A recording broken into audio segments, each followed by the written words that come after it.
What's up, guys? So, day 3 of E3.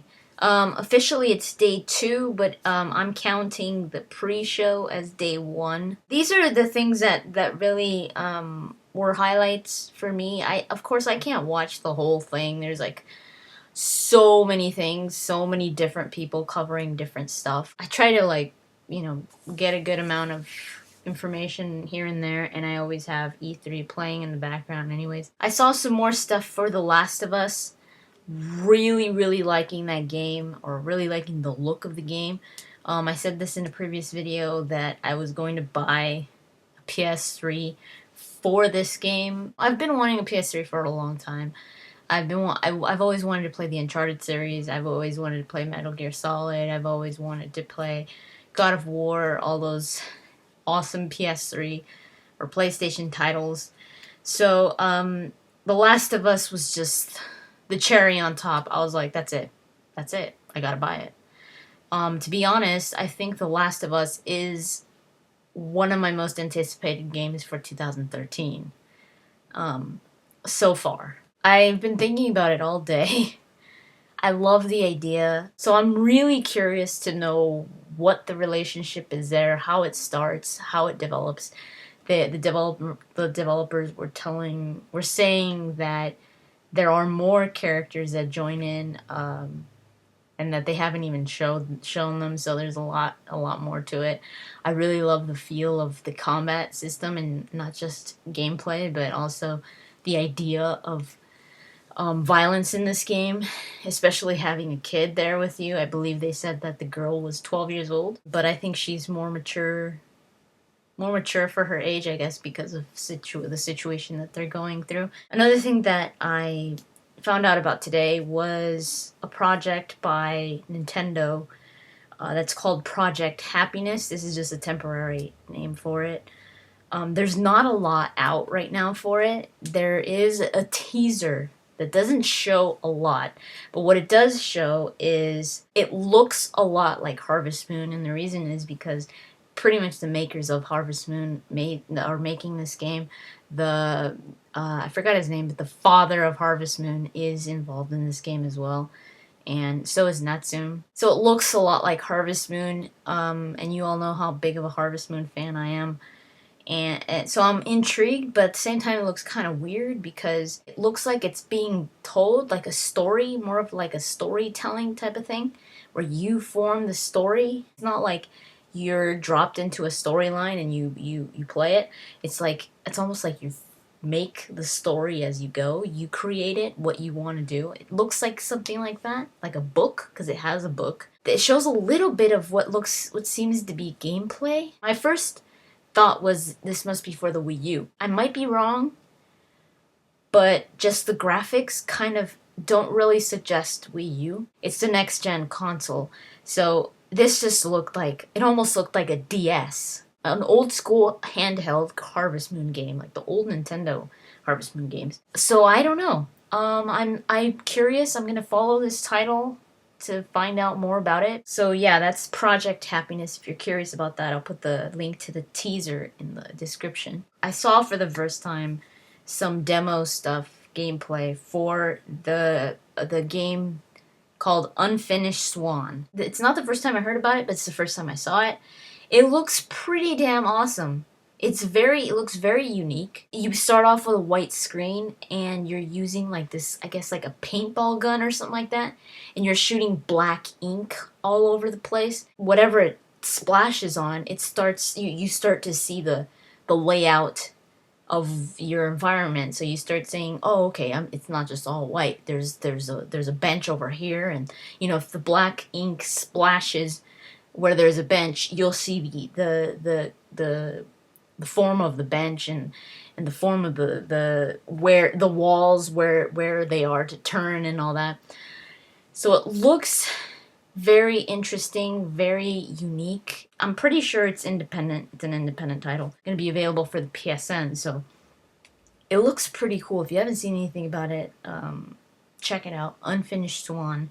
It looks pretty awesome. Another thing that piqued my interest, of course, was the Elder Scrolls Online. They talked to the creative director. I saw a few different interviews regarding the Elder Scrolls Online by different people. So, but he didn't really say much new.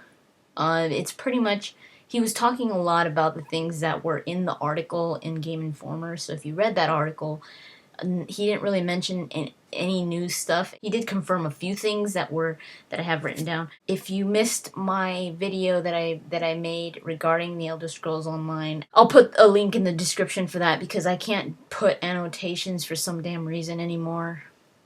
Pretty much what the creative director was talking about was what I was talking about in that video. But he did say, he confirmed, because the article didn't mention anything about it being, about what platforms it was going to be for. It just said that it was going to be a PC title. A lot of people had been telling me that they had heard that it was going to be for the Mac, but nothing was really, I hadn't heard any like exact confirmation. I was hearing one thing and the other thing. But this guy finally confirmed that it is going to be for the PC and for the Mac. I was like, oh, awesome. Because I'm still not sure if I would play it. The main reason being time. And now an Elder Scrolls title already takes up a lot of time. If you're going to be playing Elder Scrolls, you know that you are going to be investing over 100 hours in that game. Now, make it an MMO. It's a lot of time you have to invest into it if you really want to get the full experience and all that. And some people were telling me, well, you know, you could just play it over the weekends or whatever. That's one of the reasons why I'm like, yeah, I could still play it. You know, I'll play it whenever I can. I'm not going to be like all crazy about it because I can't. That's one of the things. I can't play it like 24/7.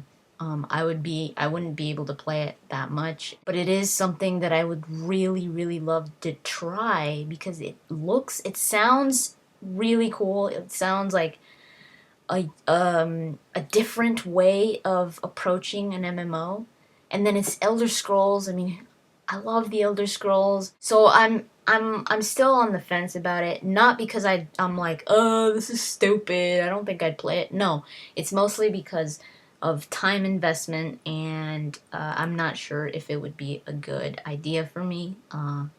But most likely, I will be getting the game because it sounds like a lot of fun. It's using a different engine from Skyrim, obviously, because they have to accommodate person versus person, the scale of it. But it is still a very good engine, they were saying. They had screenshots. They have some, not gameplay. They did have gameplay, combat gameplay, but they were showing it behind closed doors. So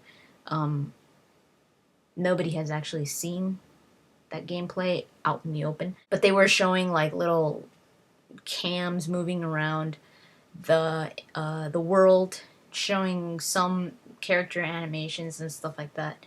So it looks a lot like the Elder Scrolls. Even though they're using a different engine, it doesn't look much different. He also confirmed that there will be a beta in 2013.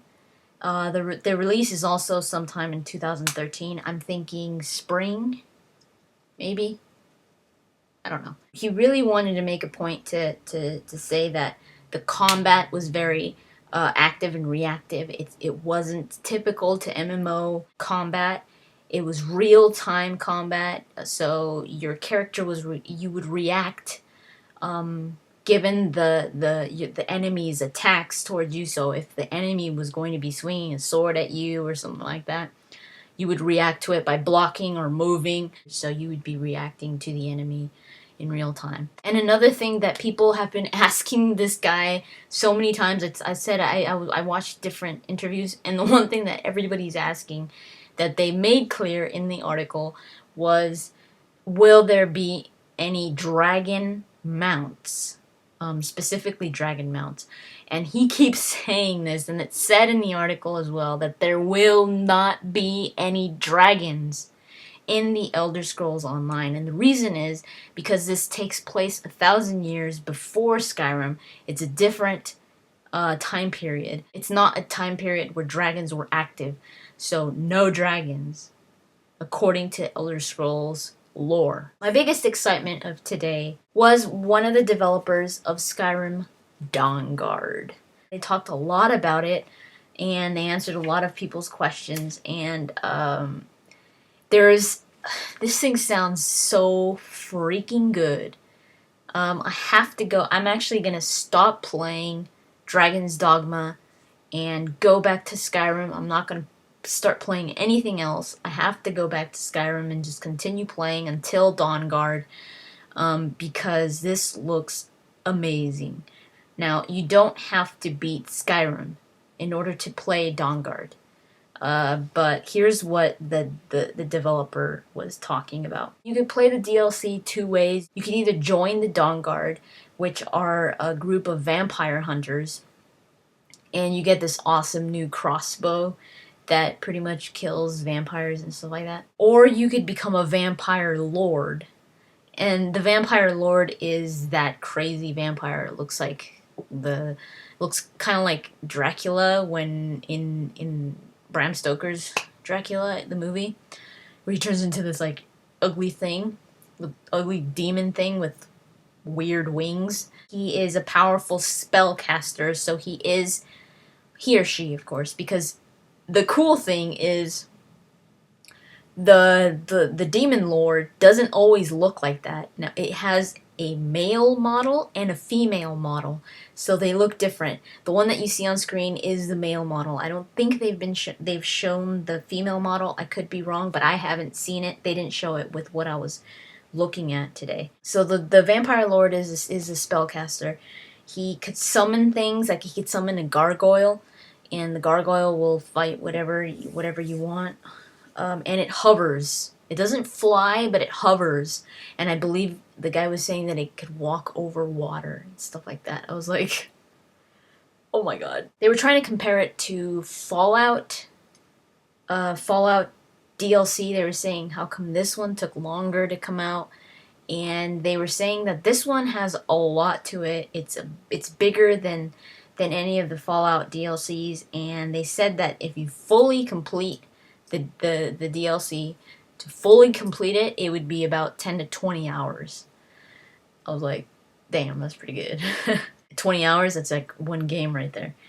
One full game. You have to be at least level 10 to play Dawnguard. So like I said, you don't have to beat Skyrim, which is cool. And the awesome thing about this DLC is that it's directly integrated into Skyrim.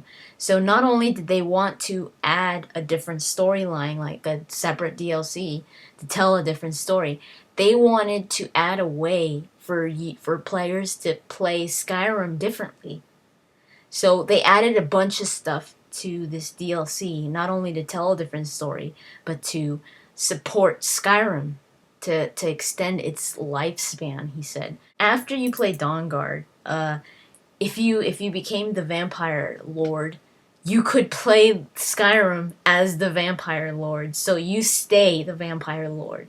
And they integrated it so that is possible. So they correlated what happens in Dawnguard with your game. So I was like, that is freaking brilliant. People were asking about werewolves, and they said that in this DLC they added more stuff. They didn't just add the whole vampire lord and the storyline.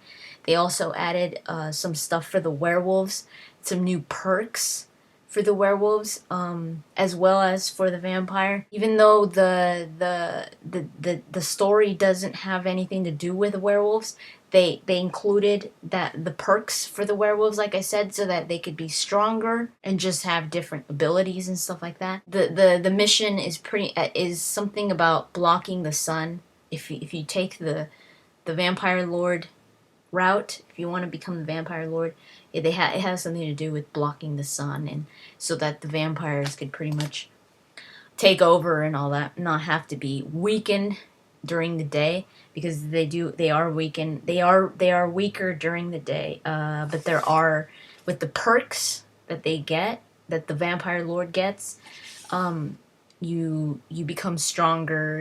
You're not as weak in the sun anymore, so it adds to your abilities. For higher level characters, they added new dragon encounters, and also a whole new weapon sets of dragon bone weapons that you could craft on your own. And there will be an open beta next week on Xbox Live. That's all he mentioned. I don't know if it's anything. There's anything going to be for the PSN, maybe, but he just mentioned Xbox Live, and he said hopefully this will release on the 26th of this month, which is super exciting. I was pumped when I was hearing this. I was like, oh my god, this sounds like so much fun. Freaking Bethesda knows what's up. Like, they know what's up. So yeah, that was the highlight of my day. Skyrim Dawnguard. There's so many things out there. They talked more about Dead Space. They talked Dead Space 3. They talked more about Splinter Cell. That's another thing regarding Splinter Cell, was a lot of you were worried about. Now, I've never played a Splinter Cell, so I didn't catch this off the bat, but a lot of you that have played Splinter Cell were saying that the stealth is completely gone, and that was a big issue, and how they're changing Splinter Cell and all this. But they talked to the creative director today. He said that the game can be played. Now, I don't doubt that the game is different from the previous games. I'm sure that it is. But he did say that they showed that you could play this game in different ways, that they really wanted to incorporate different ways to play the game depending on the player, and that there still is a stealth mode, and they're calling it ghost mode. So you could play stealth, but they didn't show that off in the demo because people that have played Splinter Cell already know what that's like. So they really wanted to show a different way, a new way to play the game, which they're calling Panther Mode, which is less stealth and more action-based. So that's what they showed in the demo. So you can still play the game stealth, but it's all up to the player. It's up to the player. You could mix and match, or you could play just one way, or you could play the other way. So that's still there, but I'm pretty sure that the game is still different. But he did want to make a point that you can still play stealth mode. So that's pretty much it for me. Obviously I can't go over everything that was talked about today, because like I said, there's so many things.